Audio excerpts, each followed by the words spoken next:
You're okay about the use of a microphone? Yes. Okay, it's okay. It might be a little bit of an overkill. So I'm just gonna I'll ditch the microphone.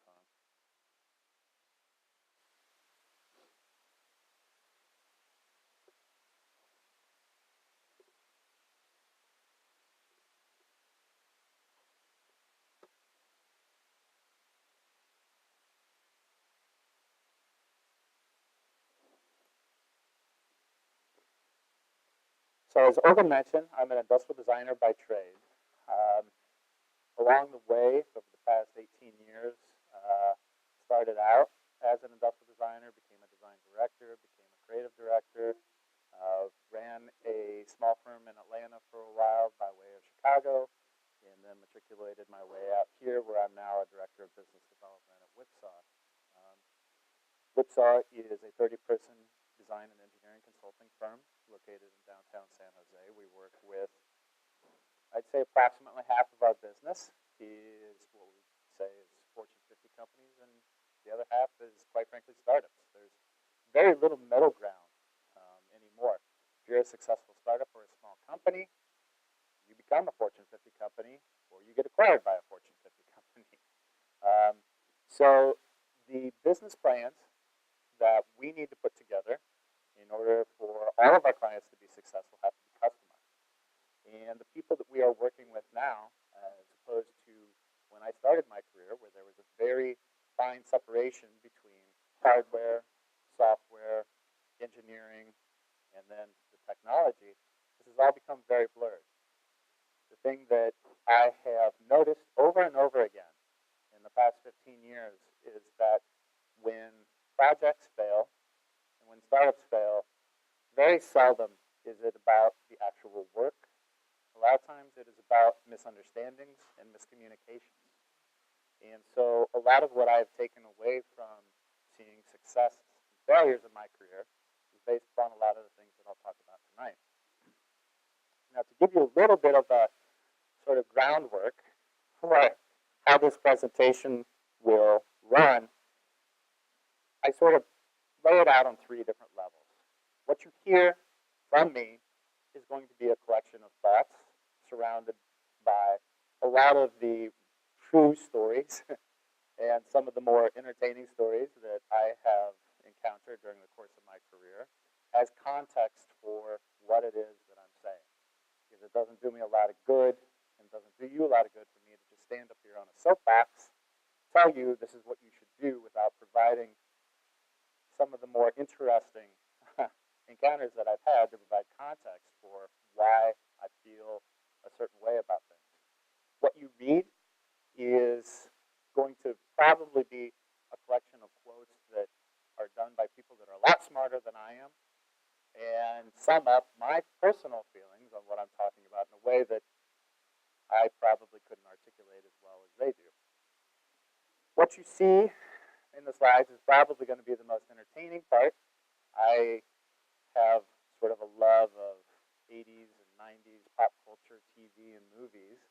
And so to lighten things up, I sort of connect what I'm saying and then what you read with a bunch of images as well. And sometimes they're kind of joke grenades and they go off and sometimes they don't. And maybe if you get them and somebody next to you doesn't, you can nudge them and say, oh yeah, that's from this movie or that's from this movie. Sort of adds to keeping you on your toes a little bit. So to give you a little bit of an example of a slide that I would use, I like to start with this. Of course, you may know the wonderful movie, Bill and Ted's Excellent Adventure. But there's also a very somber part to this where it's a very accurate quote in that Socrates, or Socrates, knows that he is not intelligent because he knows that he knows nothing, which I think is a wonderful quote because it's very humbling, yet also backhandedly egotistic at the same time. We're going to talk about empathy on 2 different levels here. So one that we'll spend a little bit of time on is empathy as a design skill. And that is how you, if you're starting your companies, or if you're an engineer, a technologist, a developer, or a designer, about the end user. But actually, primarily what we're going to be talking about tonight is empathy as a social skill. Because empathy is a design skill. Its foundation and its roots really start with empathy as a social skill. Just for some reference, this is a study that was published last year of the 10 most empathetic companies of 2016. And they based these studies on the questionnaires of employees, internal culture, the CEO performance, ethics, their social media presence, and mixed with financials too. See, there's a lot of very highly respected companies here. And these companies, obviously, they're all facing their own growing pains, or maybe, at this point, their own sort of individual pains. But, you can see companies like Southwest. I mean, Southwest is not dealing with anything right now about reaccommodation. I think there's got to be something to be said for that. And then you have Whole Foods, which is also facing its own struggles. But I think for the most part, people would agree that the experiences that people have with these companies is a pretty quality experience from top to bottom. Empathy in 2017. So in my particular community, in my particular field, empathy has become somewhat of a conflicting topic, and people go back and forth on it. And to be honest with you, it has evolved into what I consider the next gen of design thinking. And if you're familiar with design thinking, it has been publicized and publicized and publicized and over-publicized and publicized again, to the point of where nobody really knows what it actually is. I'm an industrial designer by trade, as I mentioned. Been doing this for 18 years. 2 weeks ago was the first time I'd ever had a client ask me about design thinking. What that tells me is that it's a term that's being bandied about as being important within the design community, but outside of the design community, which most of my clients are outside of that community, they have no awareness of it and no value of it. Empathy at this point is becoming something that is becoming sort of conflicting, because it started out as being this really good thing that everybody thought, oh yeah, that's great. The problem is that it's a very, very difficult idea to handle, and it also, honestly, has a dark side to it. I think this is very important. Empathy itself is not an emotion. Empathy, though, is the gateway to a lot of very painful, powerful emotions that we can feel. And that's why there's a little bit of a stigma with it. Empathy itself causes a problem, and you may be familiar with this, that one's a tragedy in 1,000 is a number. People take empathy, in this country at least, a little bit too far. You see it in our media and our news. One person's personal plight, baby Jessica in the well, becomes a monstrous media event. 10 people die of a cholera outbreak somewhere. Not so much. 100, maybe 1,000. It's just a number. Empathy leads to that because people say, oh, I can connect with her parents. I can connect with that person, which then leads to sympathy. However, empathy itself is not sympathy. When you work with people, or try to work with people, maybe, that do not have the same mindset and you do not agree with, you can have a successful collaboration with them without feeling sympathy for them. I'm able to successfully collaborate and work with people that maybe are their own worst enemy. They have some extra problems and baggage that they're bringing to the table. I don't have to feel sympathy for them in order to have a successful relationship. But I do have to understand where they're coming from. And I do have to understand why it is that they're acting and saying the things that they're saying in order to build and collaborate with them. Empathy is not for show. This gets back to design thinking. In the early 2000s, design and industrial design suffered from what I would call research exhaustion. Exhaustive research being done was sold by design consultancies and agencies as something that all corporations needed to have. And they charged hundreds of thousands of dollars for these exercises to corporations. And they came back with a very nice presentation, stack of papers, great PowerPoints. And then the corporation said, it's great. Now what are we supposed to do with it? Oh, you wanted us to tell you what to do with it. Well, that's going to cost you another couple $100,000. And people got very turned off by it. And what happens is that it becomes a Trojan horse in sort of the way that design thinking is now. And I'm hoping that empathy doesn't have the same sort of occurrence where it becomes this Trojan horse and that people have a bad association with it. Because empathy is a choice. It is a mindset. When you go into starting a company, when you go into problem solving, when you wake up in the morning and you say, I want to make this happen, I choose to be able to be collaborative with the people that I'm working with and build and be constructive. This is the mindset that you need to bring in these days. I think it also bears mentioning here, and I'm not going to shy away from it. Empathy is a weapon. Now, some people will say true empathy and people with true empathetic skills are manipulators. And you will hear that sometimes. And yes, empathy can be a manipulation tool. However, it is kind of one of those things of, will I use it for good or will I use it for evil? Some of the best, most empathetic personalities and leaders in human history displayed unbelievable empathetic skills. Abraham Lincoln is a great example of this. I actually, side story, grew up in the only city in the United States which was officially christened by Lincoln with his name, Lincoln, Illinois. So I grew up with a very long history of him. But he had a way, in a way that maybe very few people in history have, of being able to take himself outside of himself and see things from other people's perspective. And he was constantly underestimated because of the way he looked, the way he talked, the way he handled himself. And he used this constantly to get his way. Empathy is tricky. Why? This is the reason why. It's because our most important realities are often the things that are the most difficult to confront. I saw a quote from earlier this week that a very well-known owner of a design firm in San Francisco was quoted as saying, empathy is bullshit. Well, to a certain extent, I agree.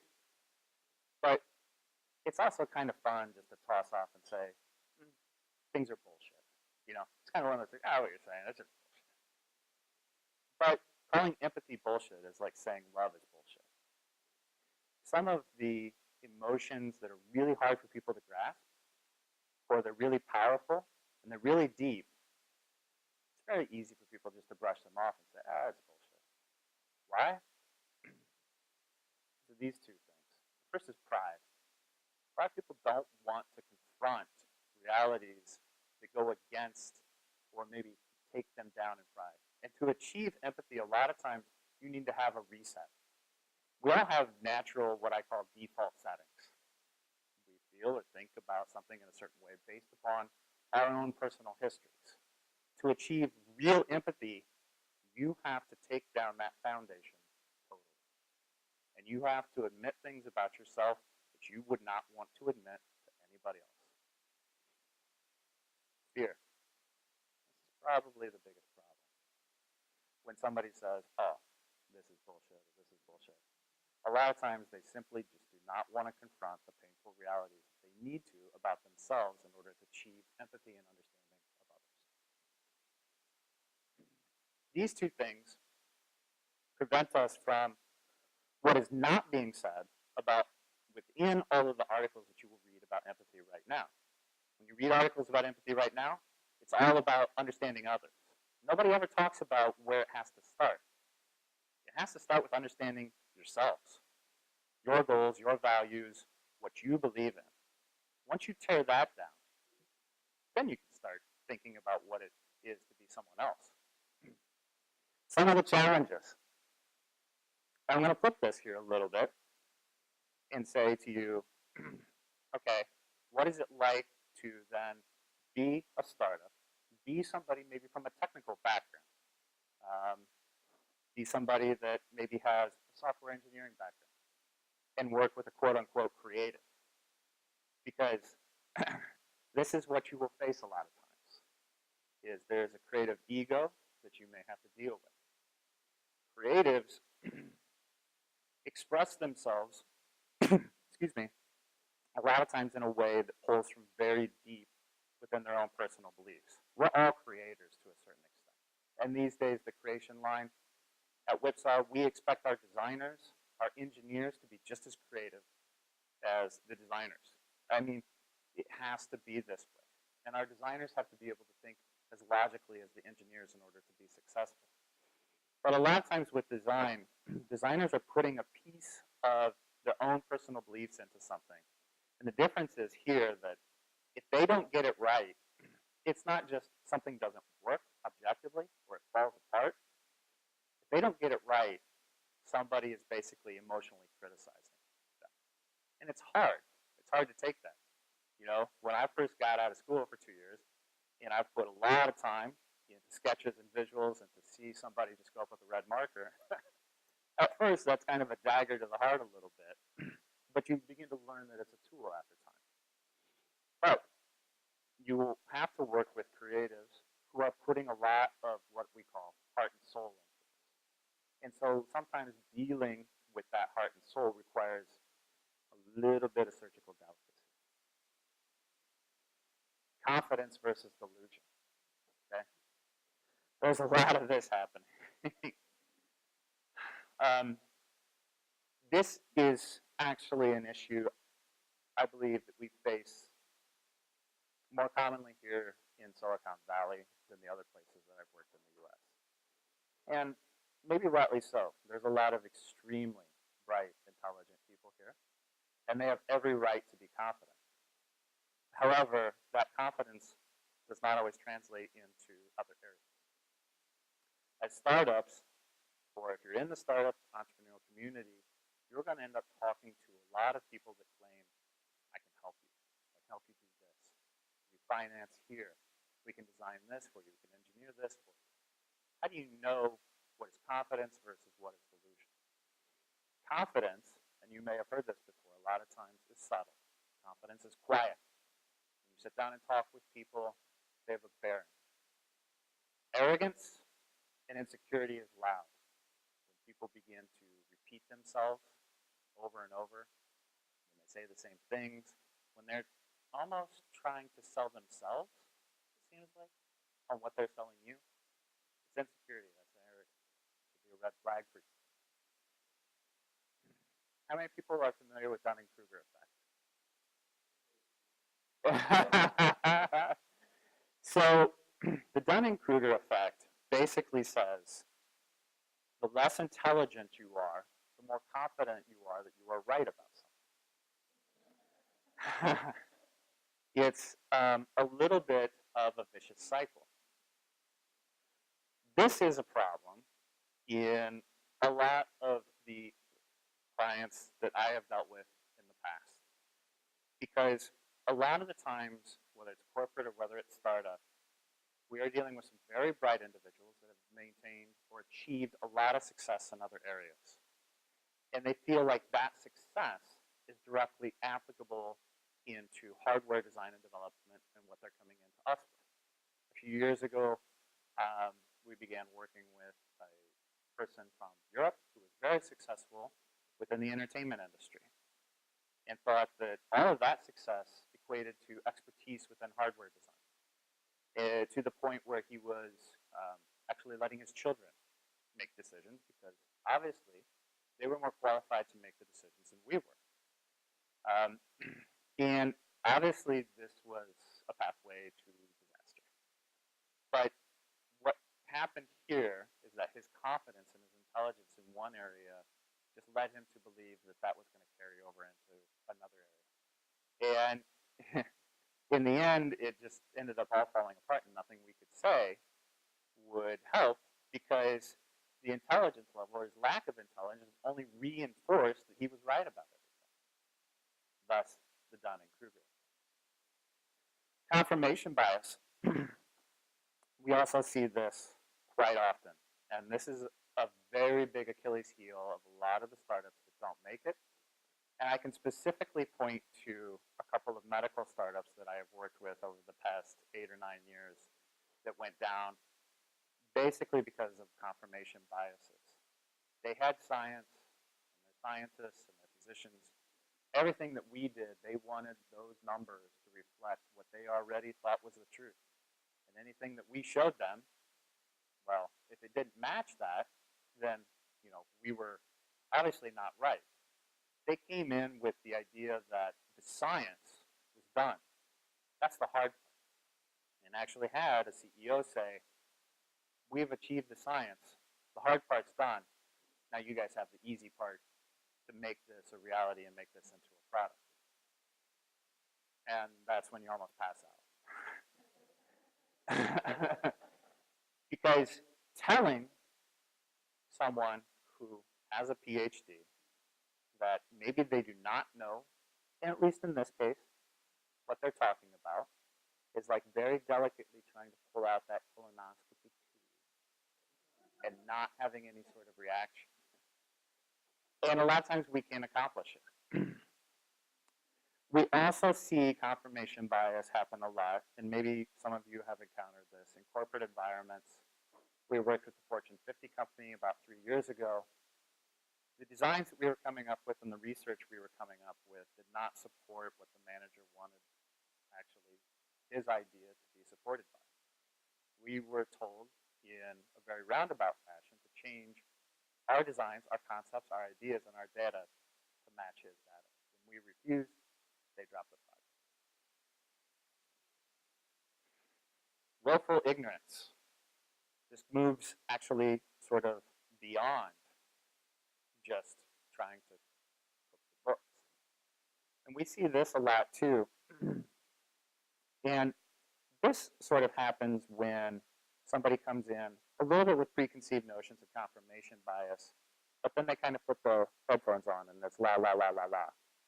We worked with a startup that had a very promising technology from Europe about 4 years ago. And they came to us, and the CEO had preconceived notions of the user group and the technology and how things should be done. But at first, he said, I'm completely open to any new idea. And we get in 2 or 3 weeks, and we're feeding him ideas. He's unhappy, gets more unhappy, gets more unhappy, and we start to realize that he's not going to be happy unless the concepts and the ideas reinforce what he already thought about before he came in. He really wanted us to just be executioners. And of course, that begs the question, why do you come to a firm that's creative, inventive, innovative, if you already know what you want to have done and execute? Well, he just wanted to put the name on the work and have the work be his idea. And finally, one of the biggest challenges with empathy, and this comes back to just pure personal achieving it, is the emotional cost. There's one of the reasons why achieving really good empathetic skills will be, for a lot of people, one of the toughest things they will ever do in their lifetime. For me, the degree, the work that I've done on a daily basis pales in comparison to the work that I've done to try to achieve really good empathetic skills, mainly because it makes you emotionally feel like shit.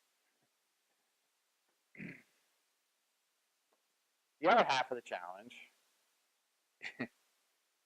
is learning right now, and if you think about all of the different backgrounds and all of the different cultural backgrounds, academic backgrounds, just in this room of people here, and then think of as a startup or as an entrepreneur or as part of a startup, the different types of people that you're going to have to work with, it's a very wide range of understanding that you need to have. We have the startup room, of course. Very passionate, maybe younger, maybe older, doesn't really even matter anymore. But they're so wrapped up into the lifestyle, and they're so passionate about what they're doing that you don't ever want to get them off of that sort of positive train. But at the same time, sometimes you have to bring them back down to reality. Stressed out middle manager, somebody within that startup is probably being asked to wear about 20 hats Call them whatever, they're a COO. Okay, so they're, one point they're cleaning toilets, and the next time they're working on contracts. Then they're doing legal. They're sweeping the parking lot. This is what they end up looking like. And a lot of times we have to learn to deal with these individuals because they're bringing in a lot of stress as well.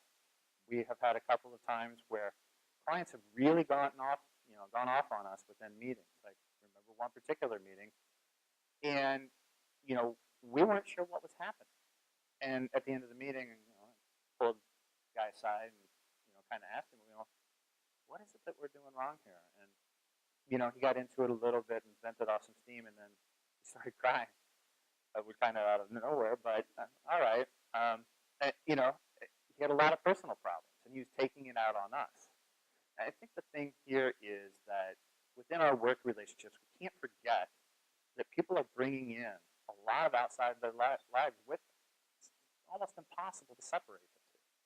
And with empathy, you're able to sort of get a better understanding of why somebody acted the way they did. And the next time that we all met, it's a much more constructive and collaborative relationship. The technology experts. It's a really fun group of people. And actually, some of my favorite personalities that I've worked with. At Whipsaw, we get to see what I very respectfully and affectionately call the world's greatest science fair project. And honestly, I wouldn't trade it for anything in the world. What I get to see on a weekly basis, absolutely amazing. And a lot of times it comes down to the technology. There's a couple of guys that have built a robot out of, two-gallon buckets from Lowe's and some spare parts from McMaster car. And it works. Somehow it works. And it's absolutely amazing to me. And they say, we're ready to go. Where are you ready to go? We're ready to sell it. To whom? To 2-gallon buckets? What's it got to do? It's amazing. Everybody loves it, but nobody knows exactly what to buy it for. Kind of sounds like VR, huh? The prima donna designer. Of course, you're going to meet, we talked about this. Doctors and designers are a little bit similar in that, if you want a really good surgeon, sometimes you kind of want them to be a little bit of an asshole because, you want that confidence. You don't want them wishy-washy. The surgery might work. It might not. We're not sure. Designers, you do want them to be confident. However, when you get creatives involved, the thing to think about is to be able to give them focus.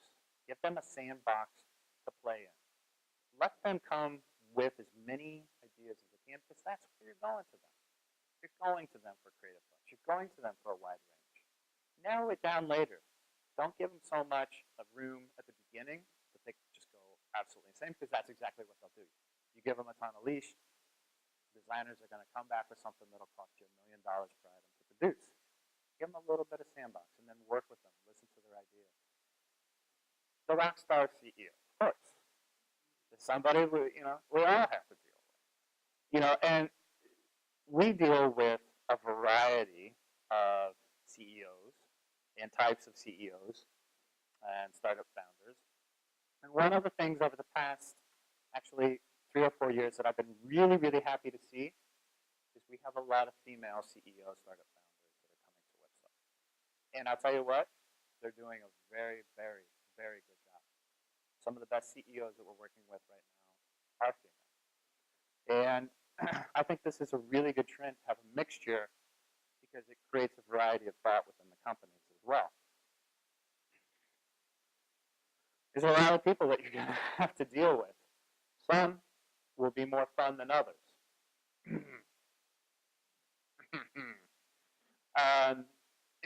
Also, but you're going to have to learn how to speak their language. This is a creative skill. This is an empathetic skill. Because, quite frankly, a lot of these people are not going to come in and be able to communicate effectively across a broad range of people.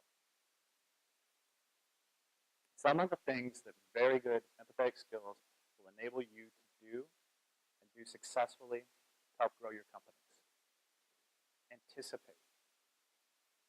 This is a very big one because a lot of times the difference between good design and great design, a good product and a great product, is anticipation, not what people are saying that they want, but the anticipation of what is not being said that they want. Empathy allows you to get a little bit ahead of the curve.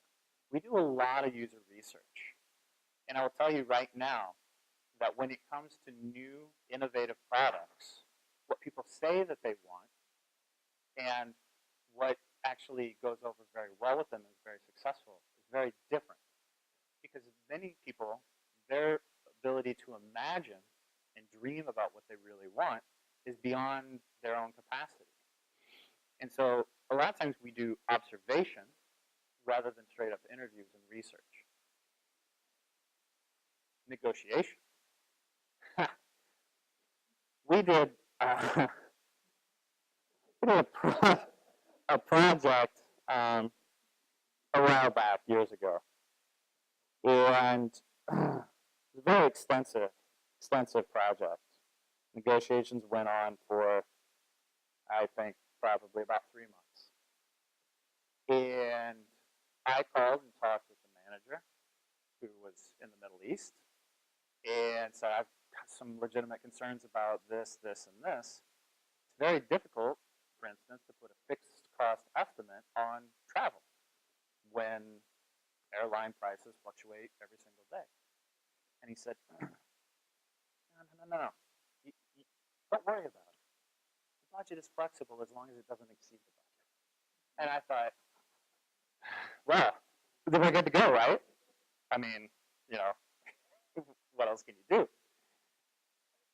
At that moment, I realized there was a connection in communication or a misconnection, that I wasn't going to be able to solve in the next 5 minutes.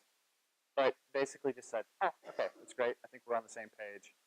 And then over the course of the next week, basically moved to restructure things within a way that was not confrontational.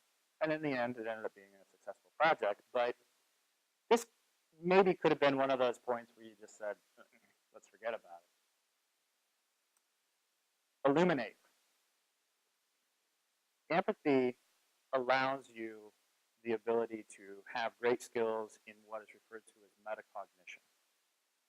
And as a founder of startups and working in startups, I will tell you that this is an ability that will benefit you greatly. And the most successful startup entrepreneurs have great metacognitive skills. Now, what is metacognition? It is basically the ability, when you are not good at something or you're having problems with something, to be able to step back and say, I don't really know this. I'm not great at this.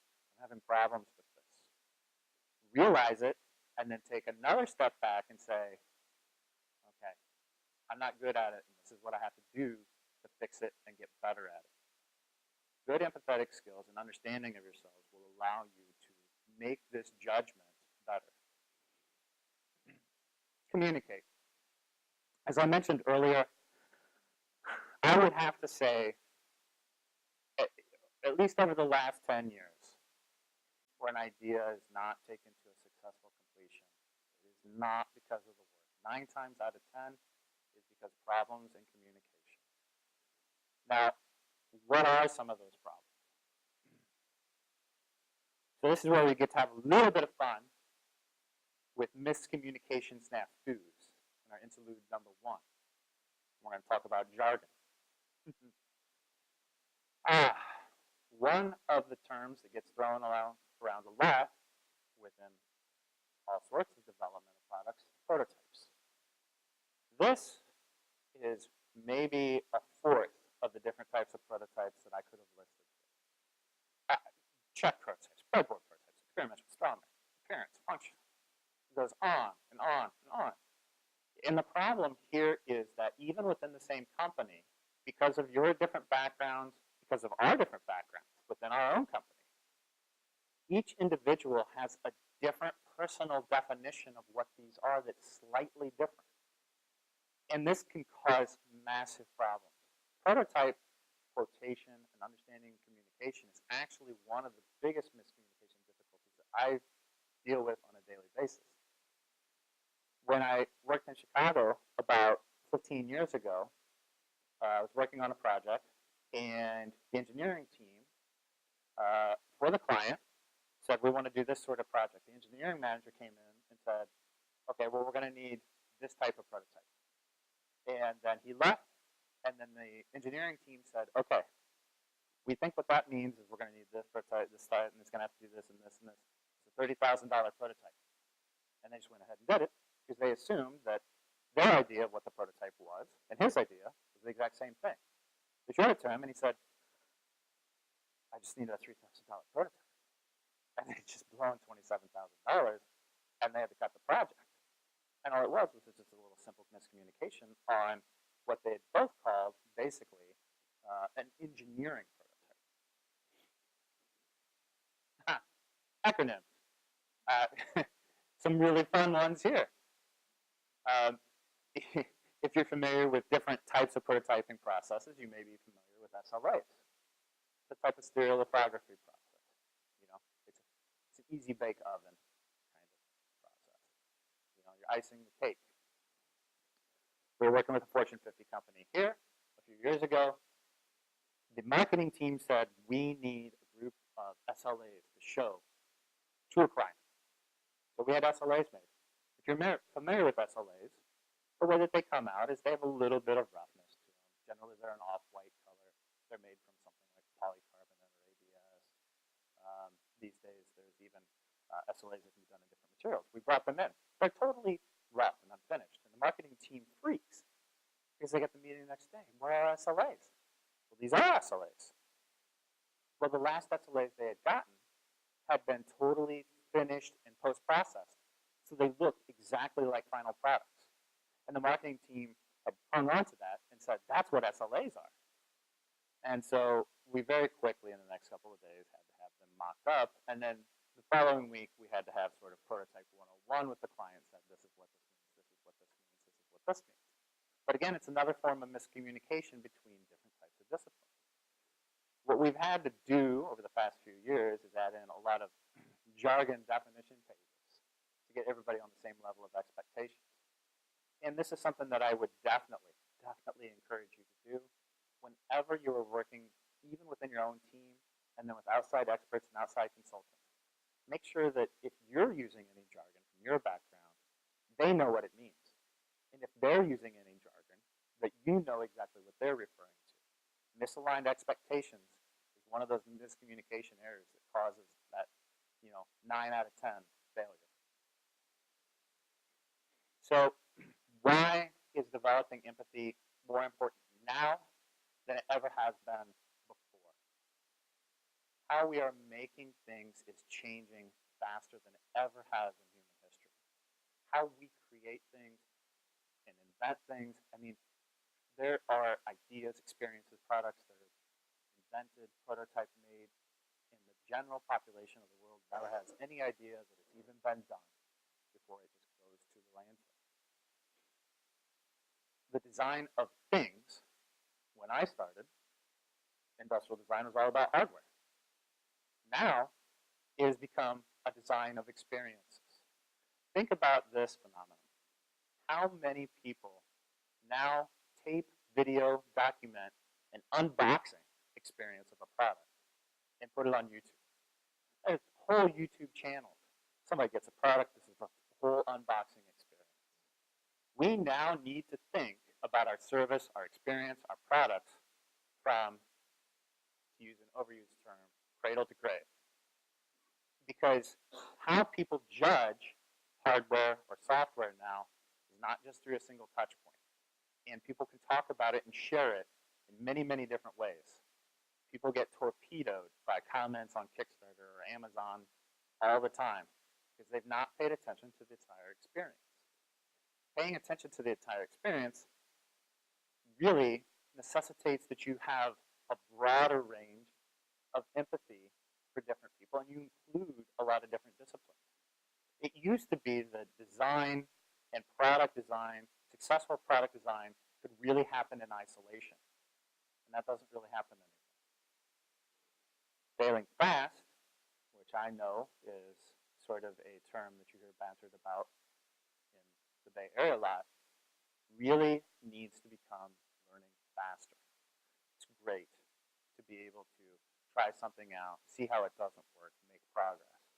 But sometimes people get too hung up on the fact that, well, we just want to fail, and it becomes kind of like a badge of honor. And, there's a certain time where, you got a lot of failure badges, it doesn't look so good. Try learning faster, and then you fail when you have to. Isolated innovation. Those great minds and inventors that we've had in past human history. People like Nikola Tesla, Thomas Edison. That's really now the status quo. Individual inventors, isolated people, can only do so much because what's happened is that who those individual inventors and whom you will be selling to and the people that will fund you has changed in a fundamental way throughout human history. If you're familiar with how works of art and things were created in the past, through the church, families like the Medicis were funding a lot of innovation. Now, the patrons and the audience are the same. Your potential end users, your potential customers, also have a very good chance of being the people that are funding your next R&D, funding your company. And it's completely flipped how we think about design. Because you need to think about, I'm not just pleasing my users, I'm also pleasing the people that are funding my company. So what this has turned into is that to go beyond the status quo, to go beyond making just the next iPhone, needs to be a social activity. You need to have the best and the brightest, not just in one area, 2 areas, or 3 areas, but across an entire span of different disciplines. And that is where empathy and creative leadership meet. Because you need to be the glue that holds these different people together and bridges the gaps. Otherwise, it will all fall apart. All right? So this is all great, Greg. Now, how do we actually accomplish some of this? The first thing, although it seems overly simplistic, is just listening. This is a habit that I have and most human beings have, that in conversation, human beings have a tendency to simply see conversations as the next time in which they get to talk back. Authentic listening is an ability that some people learn, physicians, psychiatrists, where it's really important. What is really important about true listening is to not hear just what is being said, but also what is not being said. When you sit at a group or a table full of people discussing an idea, I think that one of the things that we find is that people underestimate how sensitive others are to what they say and don't say, and their bodies, and their body reactions. Pay attention to a lot of those things because you will pick up very important points. Teaching.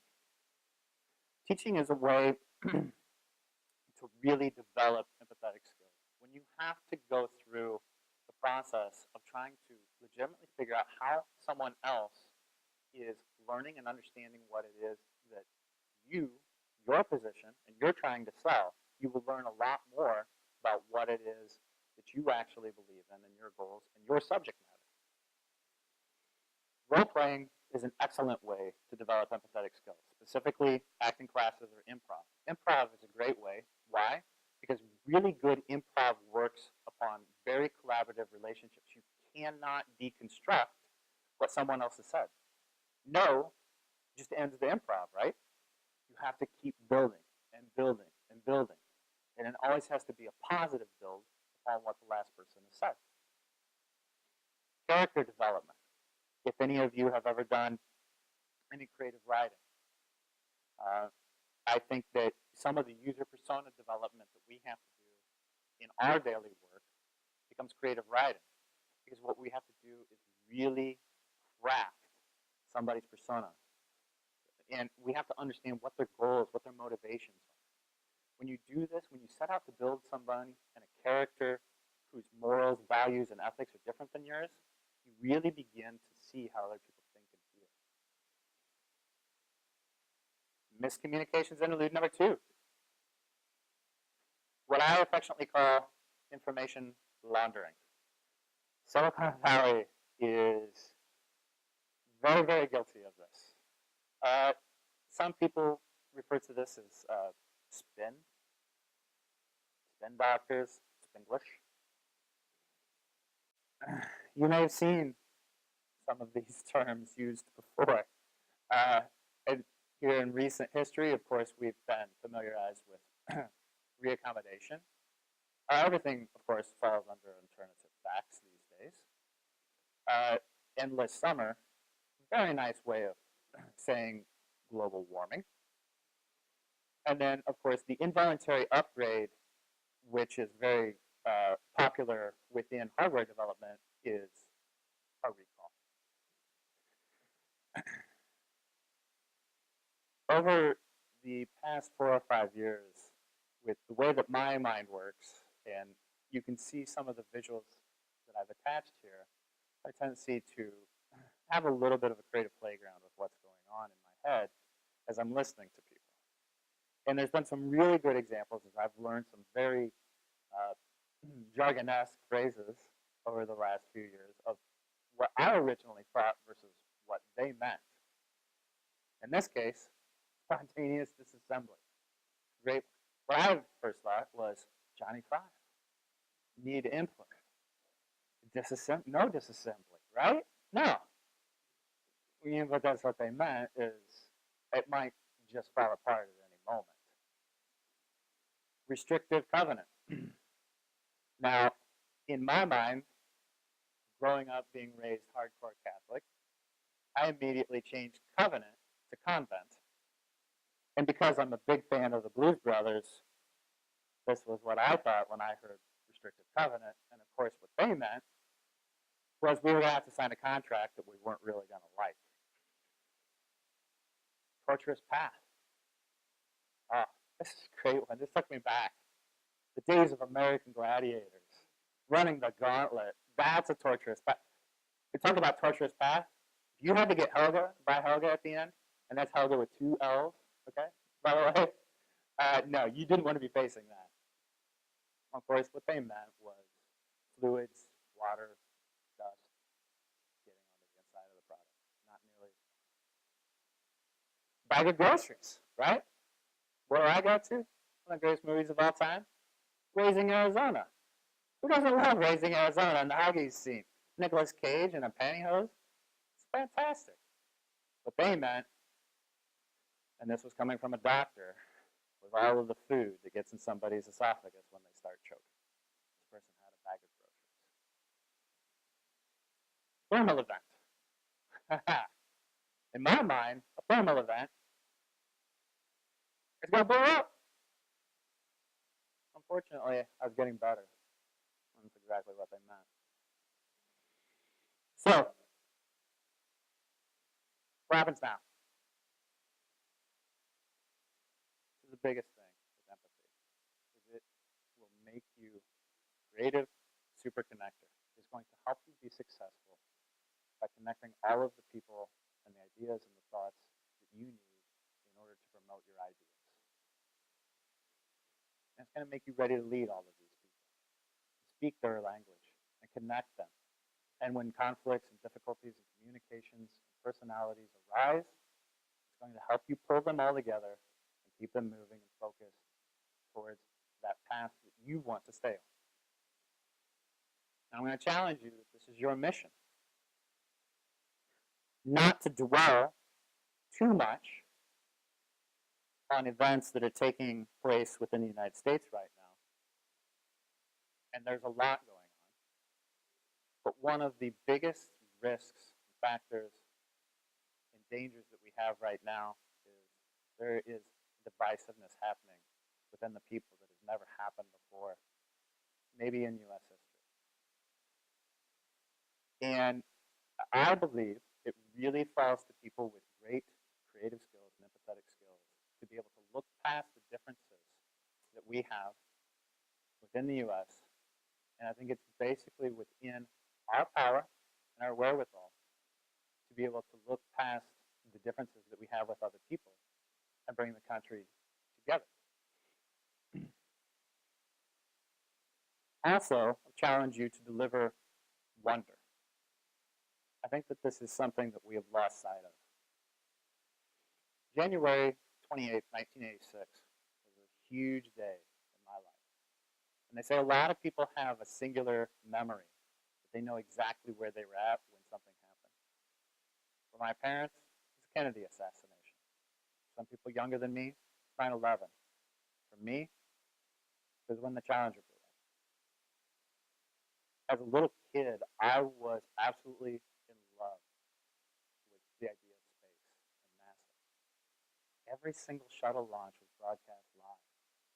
We had this little black and white television that I was watching. That morning in January, I happened to be sick and home from school. I was getting ready to watch it. I had the television set up in my room. My mother and my grandmother were in the kitchen. Shuttle launched, everything looked normal. And there was a puff of smoke. Even at that age, I knew immediately what had happened. I ran into the kitchen, I told my mother and grandmother, and of course I'm bawling. The space shuttle just blew up. They didn't believe me. A couple minutes later, they go, confirm it. And over the years, I realized that that really stuck with me because before then, I had been imbued with this sense of wonder, of anything is possible, because we were watching people dare. We were watching people put their lives on the line for something that they just weren't even sure about. And now what are we doing? You don't see that sort of dreaming anymore. That sort of dreaming isn't coming from our government. That sort of dreaming is happening here. The sort of dreaming is happening with companies like SpaceX. Challenge you to create the unimagined. Go beyond what people are saying that they want. Go beyond that and say what's possible beyond what's even been imagined. And finally, design the unrealized dream. I challenge you to live this too.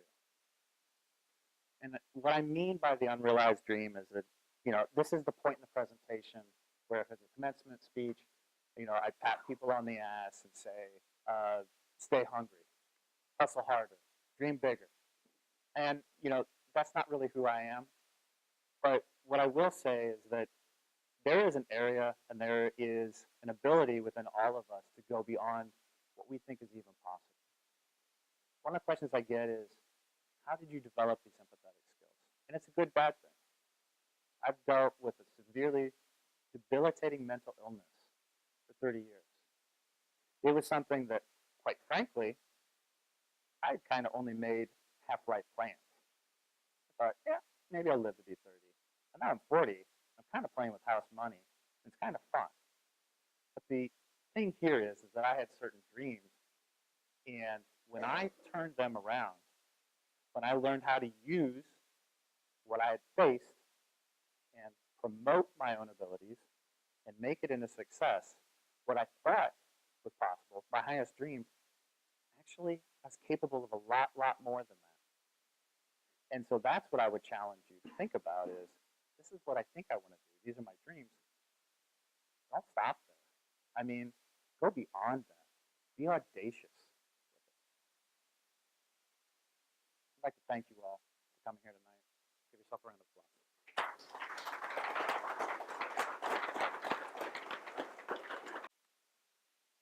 Would you like to have a Q&A session, Olga?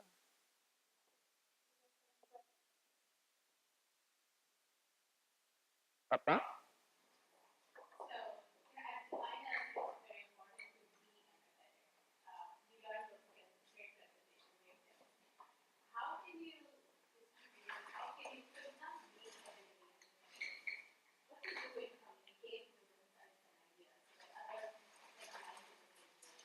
Yeah.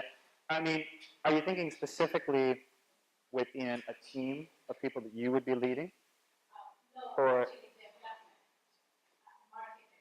okay. We put up that list of companies that were considered to be highly empathetic.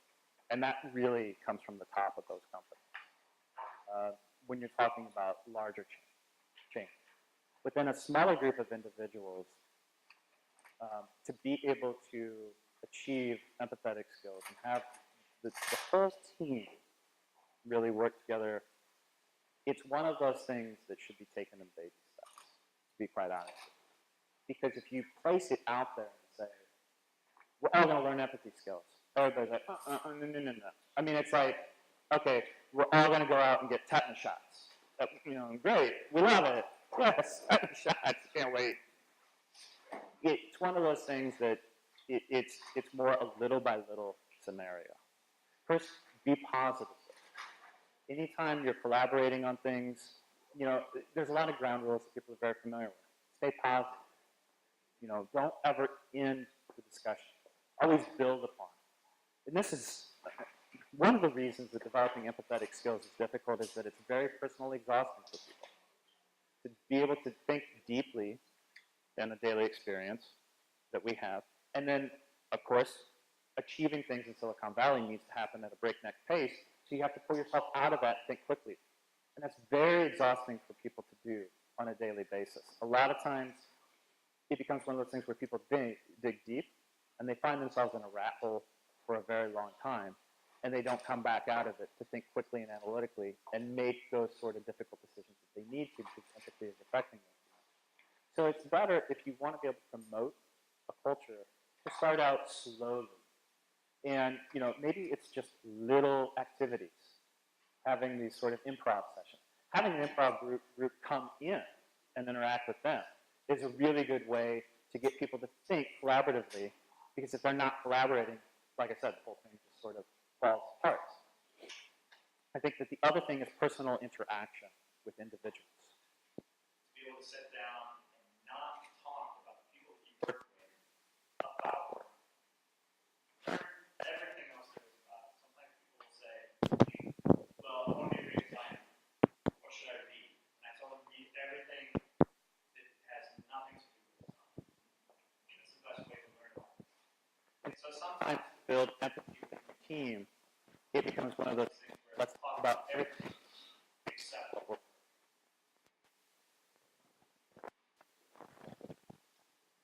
How do you visualize the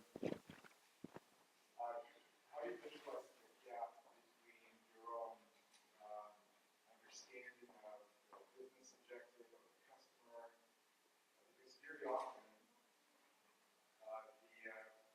corporate customer, corporate client is coming to you with a lot of expertise, with a lot of knowledge that you don't possess. Yes. Do you help them to visualize that so that their learning can happen in a more productive way? Do you project onto them what they're lacking? It's just understanding, mutual understanding this work, as you suggested. It's very difficult work. And it's exhausting if you're trying to do it very quickly. So what are your tools to try to bridge that gap? It's not sexy, but the very first thing is that I spend as much time talking with them as I can, and face to face as much as I can as well. There are people that will come in that simply want to send over an email and say, develop a proposal or a program strategy based on this.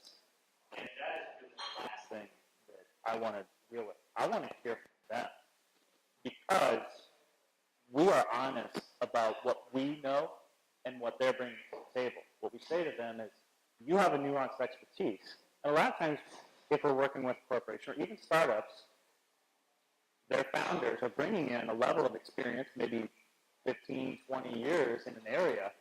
We will never get to that level of experience. We have to be honest about that. We need their level of experience. We need that collaboration.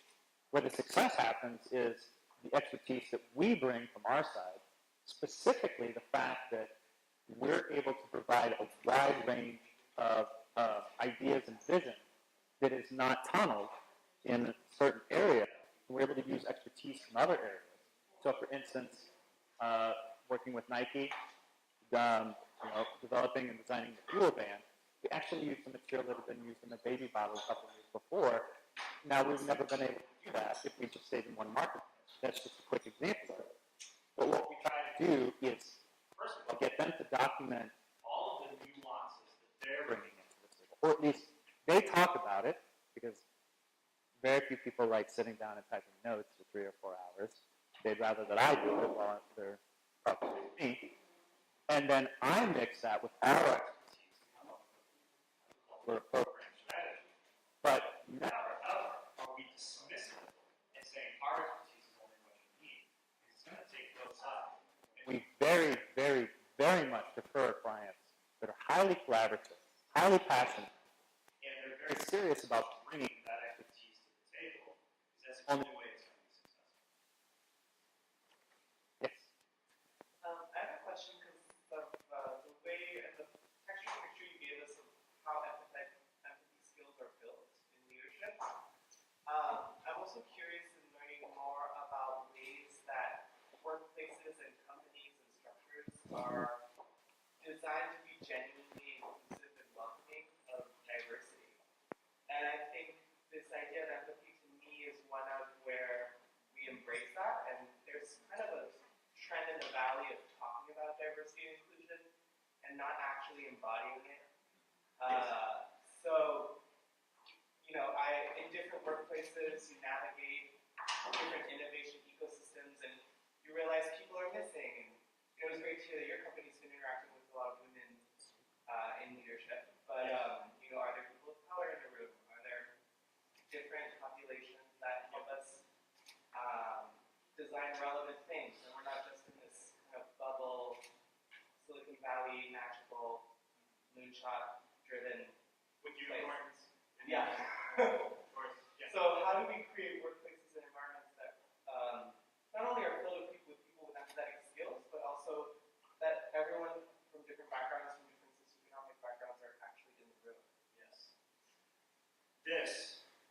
This is something that I had the great fortune to sit and discuss with a panel of extraordinary female designers last year in San Francisco. It's a very, very difficult problem. One of the things that I will say first of all is I'm extremely proud of my workplace because of the work that we do. I'm even more proud of the fact that we've got 30 people here and nearly a 50-50 female ratio. What's even more outstanding is that we have a very high number of female mechanical engineers, which is very difficult to find and achieve. It's great for people. The environment that we have also includes people from 10 different countries. Now, how did that happen? Okay, it wasn't like we set out and said we have to be something that is inclusive and becomes this role model for having people from all these different countries, races, and backgrounds, and male, female. It became what it is simply because we have no margin for not having the best people. And the best people, doesn't matter what their background is. We need them. We don't hide anybody in the corner. Now, one of the things that, like you mentioned, it's very nice to sit and talk about it, but to actually have it happen in companies. And again, larger corporations, it's a culture thing. It's going to take place from the top. What I have seen is that there's a disconnect between our educational system and our professional system and what people are brought up to believe that they can do and think that they can do and then go into. So for instance, I have education systems telling me they're graduating designers at 50 to 50 female and male ratio. However, the applications, the resumes that I'm getting in, only 1 in 8 are female. So what's happening? What is that disconnect? If you go How you study it a lot, you see that in this particular case, females are not entering into the field to the degree which for one reason or another. Sometimes it has to do with security, sometimes it has to do with confidence, sometimes it has to do with personal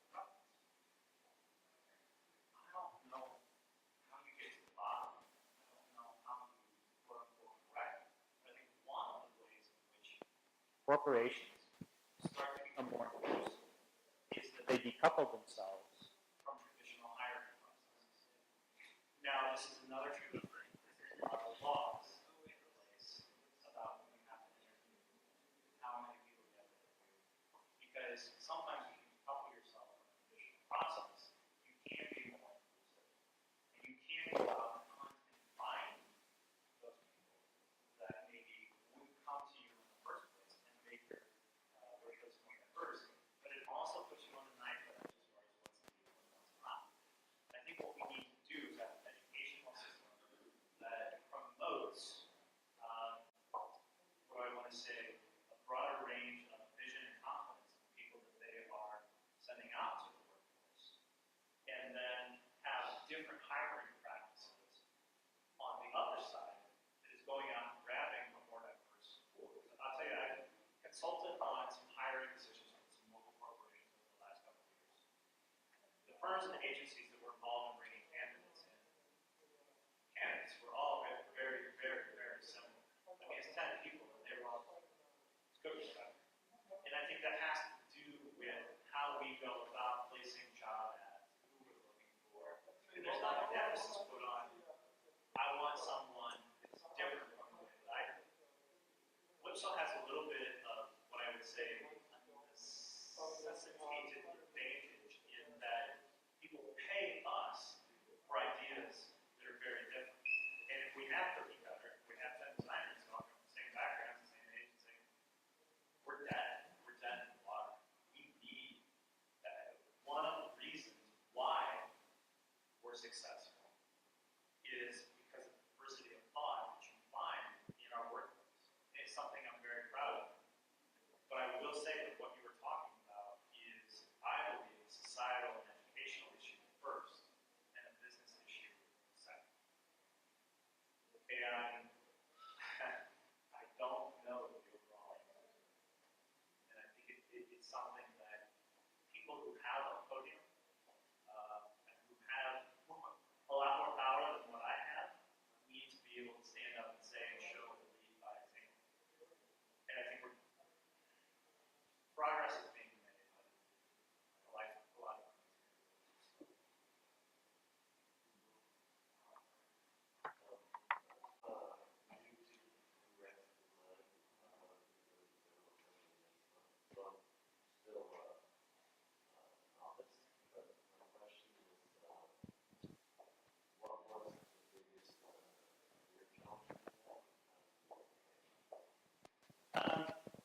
for me, the biggest career challenge was when I came to realize that designing for the masses is not development. I get a question from a lot of young designers. Even though my day job, technically I'm a director of business development, that doesn't really cover what I do on a daily basis. I handle anything and everything from design to legal, manufacturing oversight. But with that, for a lot of designers, they say, well, why did you go to the dark side? You know, we have this association here in the United States with sales and business development that it's somehow not as important. And my take on it is, I love it because I get to work with people one-on-one. And in a way, it's much more fulfilling than sending or designing 100,000 objects that put out in less time and more projects than the brand. For me, it's much more personal and fulfilling. But when I came to the realization that it was then I was like, okay, what do I do? Because I have fine arts degree. I like fine art. And for me, the most fulfilling thing is helping other people achieve their dreams, because I know it sounds trite and maybe a little mushy, and and stop it. I'm getting this, but I just really like to think what I get. I'm working to help them develop a plan, and there's like, we've got a couple clients right now shipping first product. I mean, they come in and it's like a good point. face is just like triple halos. And you know, you wasn't getting that by sitting and designing in isolation, sending a vast piece of paper over to a manufacturer. So when I made that realization, when I switched, I don't know if that was the most difficult transition in my career, but it was the biggest obstacle that I had. Yes. Can you talk about what kind of conversation you might have with a client or a colleague who is developing a product or a service, and you can see that they're going down a path that might be unsuccessful because this product or service isn't based on empathy for the user. So kind of how you can convince them to kind of see the necessity of that. Yeah, and we work with our younger designers and engineers a lot on this. Mainly because the default setting for a lot of people, if there's something they disagree with, is to charge the front gate of broad daylight and tell people that they don't agree with what they're saying. And that rarely works. In fact, almost all the time, that makes people, the other person, more adamant in the position they're taking. So the first thing we work with them on is what is the type of personality that you're and I'm going to get into an area here again where we slightly talk about manipulation. But if you're working with somebody on the other side of the table, let's just say their ego requires another room or another office, the tactic is always to push them in a way that makes them feel like your idea and the change is their idea. Because then they will adopt it. And a lot of times when you do that, you say, there's a slight difference between A and B. You know, and this design with B, that was a great idea, Gary. We love it. And even if it wasn't their idea, if they get credit for it, a lot of times, 9 times out of 10, they won't say anything. They won't say, that's not my idea. If you give them credit for it, yeah, that was a great idea. I love it. So it starts with, first of all, determining the type of personality. A lot of times with our designers, for instance, we deal with a lot of med tech backgrounds. If you tell them that you want to go with one design over the other, and they ask why, you say, well, it's intuition. Right? This is part of the magic. You cannot say that to them because they'll pee their pants immediately. So what you need to do is you need to take the objective qualities of design, of which this is what design is built on. I mean, a lot of people think it's solely subjective, but I can tell you right now that as a designer, you learn there are a lot of objective rules with design. One of the most famous ones is the evolution of muscle cars. Car developers in the 60s and 70s realized that males of a certain age love sharp, forward, aggressive contours on fenders. Why? Because it reminded them of bicycles. And they can manipulate them that way, and it was proven scientifically. A lot of this is what design is based around. So now, with that certain group, you take a different approach. You get away from the magic fuzzy stuff, and you give it to the analytical logic people in a way that they can measure. So it's a case-by-case scenario when we teach our younger designers and engineers how to interact. First of all, whom are they interacting with? What is their background? What is the language that they speak? And what is most likely to persuade them? And it's not just I think that's a bad idea. I think this is a better idea. You have to have something. Okay, last question. Yes? I'm really interested in kind of the blend of like design and business strategy. And as someone who's involved with like business development, I was wondering how you talked a little bit about bringing empathy into a workshop you do, but maybe talking a little bit how you can combine the design and empathy work with that kind of business. Yeah. I think that I'm a C-level fine artist. I'm a B-level designer. I'm an A-level business strategist because I've been willing to apply creative problem solving into areas that maybe typically aren't solved by creative problems. For instance, I've been able to look at how we develop the business strategies for portraits for our clients and move out of the template format into something that's much more customized. Because, I mean, quite frankly, that's what people expect these days. When you go and buy a mini, I customize the hell out of it online. It's got to be personal. You have the capability to do it. We have a premium business. One of the things that I've tried to inject into our business is the idea that the experience of working with us carries through not just the work, but in all of our touch points, and all of the things that we recommend with our clients. So, for instance, if any of you are big wine fanatics, maybe you have some wine clubs, you know, maybe you pay a lot of money for that wine. Maybe when you go to the winery, the wine's good, but the experience is bad. You say, I can just order the wine, I don't need to be part of the wine club to pay those prices. What we are trying to do is make the experience premium, business, professional, personal from the very beginning.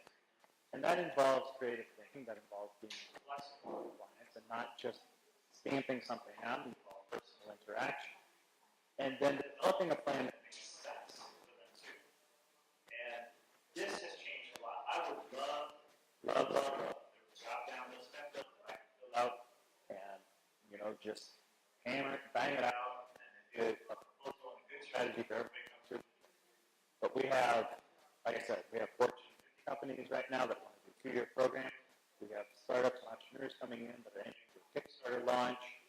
We have solo entrepreneurs that just have a couple million sitting underneath their mattress and want to chase some sort of wild dream. They all need some different level of business planning. The other thing is I am also trying to use creative problem solving to tackle some of the more traditional business challenges that small businesses and consultancies have. Number one is cash flow.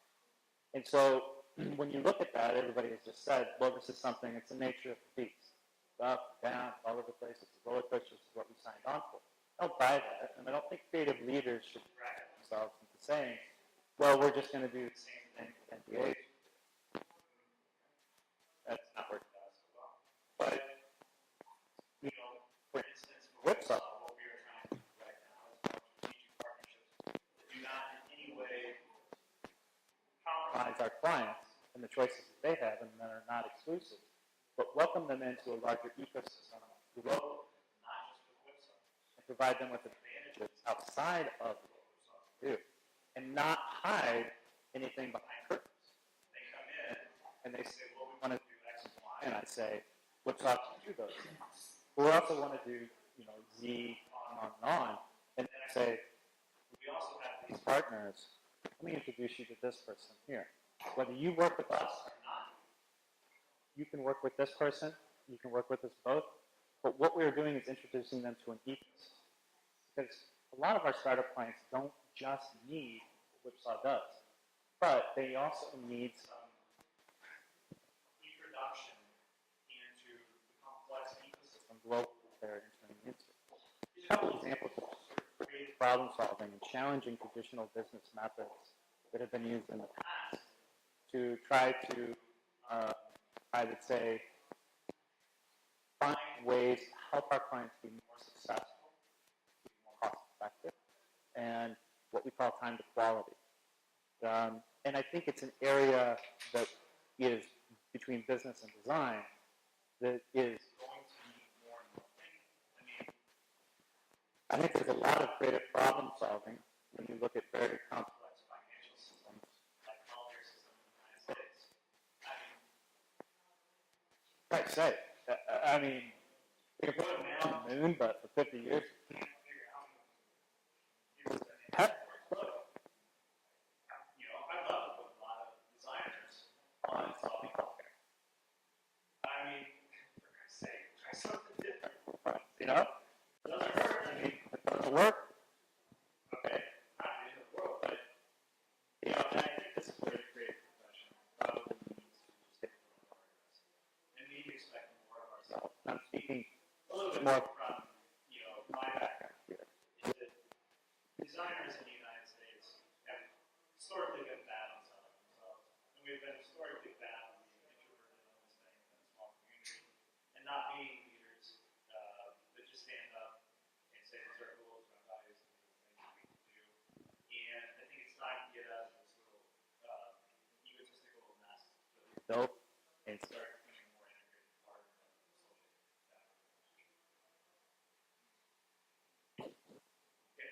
fabric. Okay, thank you. So I have selected the top 4 entries. Don't go ahead. We have and I'm going to ask